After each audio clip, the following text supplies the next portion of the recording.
Olá a todos! Vamos começar agora mais uma aula de metodologia de pesquisa em saúde e esta aula vai ser sobre o método de pesquisa.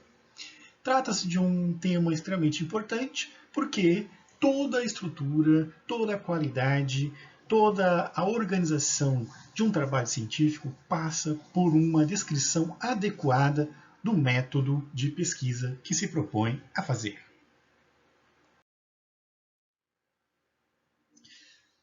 Bom, e quais seriam então nossos objetivos para essa aula de hoje? Os objetivos são, ao final da aula, deverão os alunos fazer um checklist total do projeto, verificando os pontos que ainda faltam do projeto, saber como escrever o capítulo do método de pesquisa, que é a parte, como eu disse, essencial de um trabalho científico, é onde boa parte dos avaliadores se concentram na ação. Bom, para fazer a atividade, vocês deverão entrar então na pasta de vocês no Google Drive, no qual nós já temos lá alguns documentos que a gente vem trabalhando desde a MEP 1. No caso, o template do artigo de revisão, que muitos já fizeram, alguns estão até planejando publicar os seus artigos de revisão.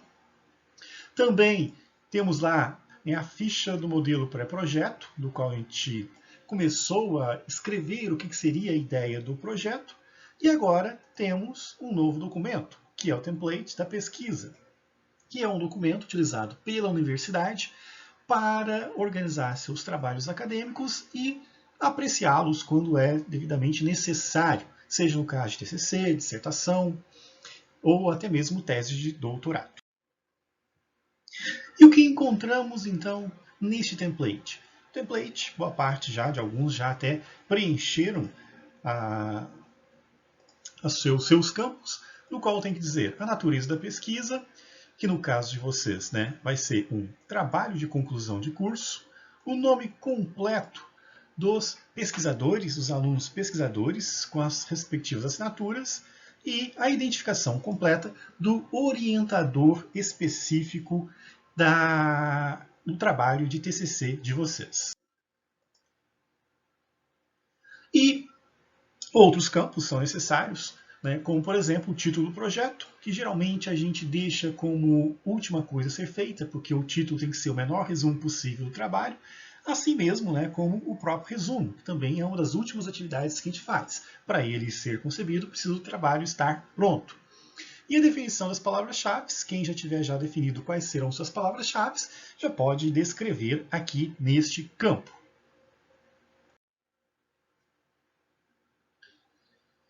E o primeiro capítulo que aparece no trabalho escrito do projeto de pesquisa é a questão da justificativa, no qual tem que se dizer a importância do problema, a questão da relevância do problema, o que se espera das soluções do problema a curto e médio prazo, algo que já foi feito na revisão de literatura que a gente fez na MEP 1.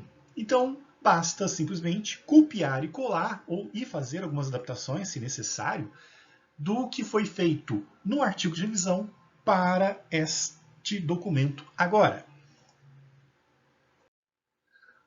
O outro campo, agora o número 4, é a descrição do problema de pesquisa, aquilo que a gente vem trabalhando desde o início, do qual se descreve, então, neste campo, de uma forma sucinta, em forma de pergunta, qual é a dúvida da pesquisa.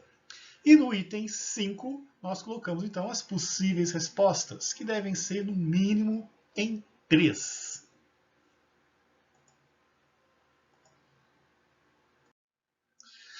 Posteriormente, o que nós temos? Feita a justificativa, feitos os problemas e as hipóteses, vamos então para o item 6, que são os objetivos, que também já foram concebidos pelos grupos de pesquisa, do qual só basta copiar e colar aqui o objetivo geral e os objetivos específicos. Neste modelo ainda de pré-projeto, peço que vocês escrevam de uma forma sucinta como pretende fazer. Por quê? Porque o capítulo do método tem que estar consoante com a questão dos objetivos. O que é feito no método tem que estar no objetivo. E que se objetiva tem que ter alguma coisa presente no método para ser alcançado. Então, os objetivos também já podem ser feitos e deixar no formato pelos alunos. Aí entramos, então, depois de uma justificativa dos problemas, dos objetivos, a questão da revisão da literatura. Também quem está aproveitando a revisão de literatura, a mesma ideia de TCC da MEP1, basta simplesmente fazer o cópia e cola e fazer alguns ajustes que se façam necessários por alguma mudança que aconteceu durante o período de pesquisa. Mas basicamente é ter então um texto que explique detalhadamente sobre o assunto e sobre o tema, colocando o problema da pesquisa em discussão, mostrando para quem for ler e avaliar o projeto o que se quer saber, aonde se quer chegar e qual a relevância disso. Chegamos então ao capítulo da metodologia.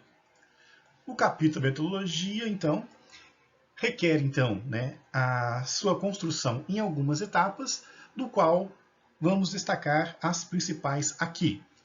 O item 8.1 chama-se delineamento de estudo.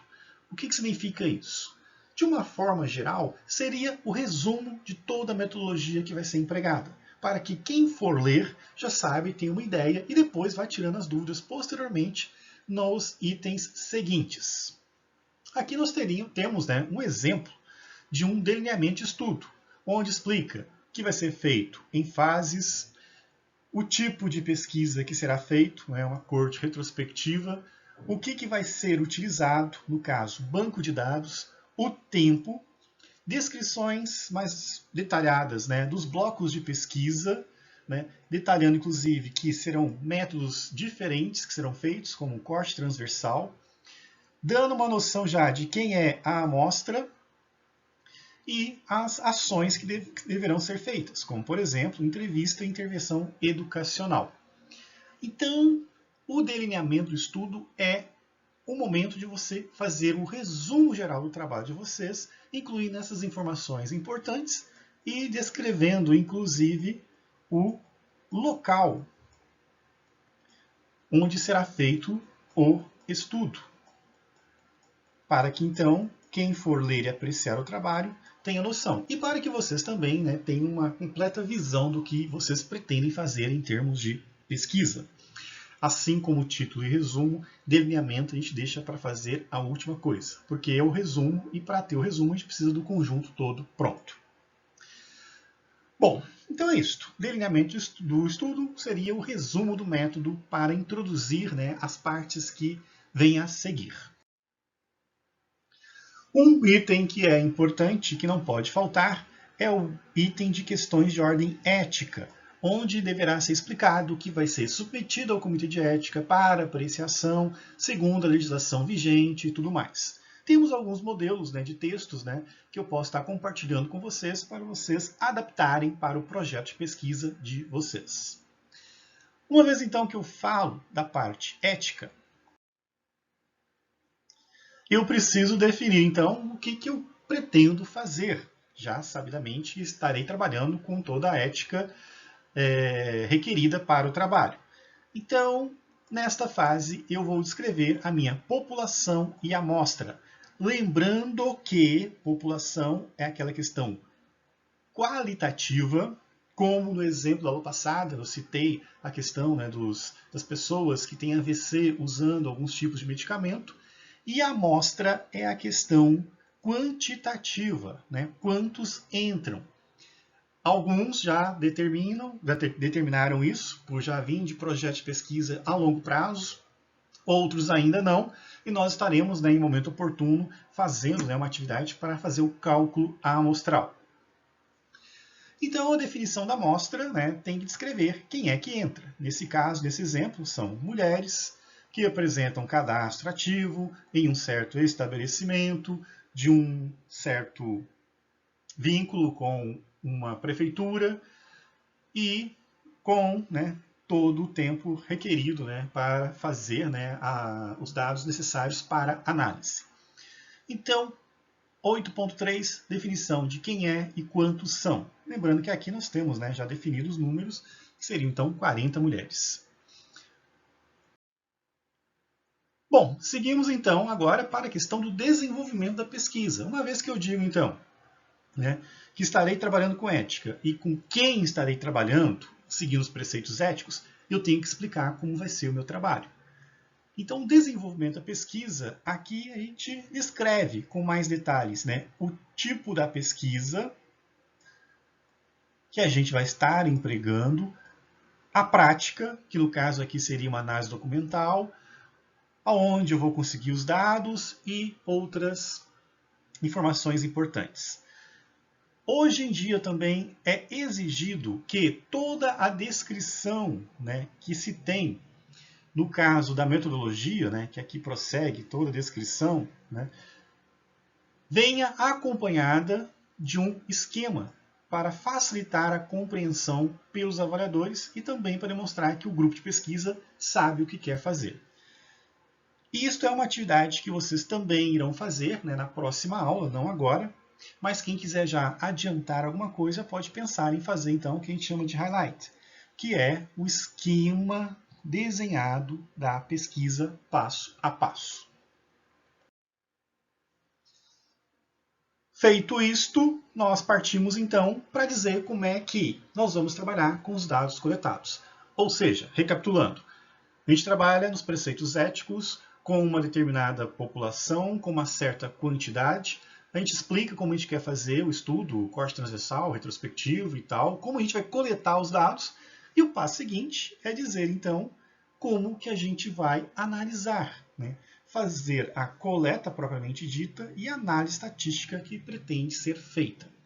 Esta parte cabe mais ao orientador específico, mas quem tiver alguma dúvida pode também me consultar. Então, a análise estatística utiliza talvez algum software, utiliza alguma estratégia estatística, como a nova, o teste T-Student, entre outros, e é preciso, né, submeter, né, algum tipo de plataforma ou qualquer questão, e é preciso deixar claro como vai ser feito. E também dizer, né, como será organizados os dados, que é aquela questão da variável independente que vai ser avaliada, e outros fatores, né, que também são importantes para se compreender como é que será analisado estatisticamente os dados.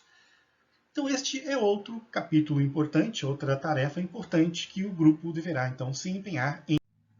Bom, por hoje então a atividade a ser feita será essa, fazer a redação do método, organizar tudo aquilo que a gente fez na última atividade e no checklist que a gente fez na última aula, para então termos a descrição e atingir o objetivo que a gente tinha, que primeiro, ter esse checklist, ver o que está pendente e escrever este método de pesquisa da forma como é preconizado pelos meios acadêmicos e como a comunidade científica determina, ok? Qualquer dúvida estou à disposição, basta entrar em contato, ok? Bom trabalho a todos!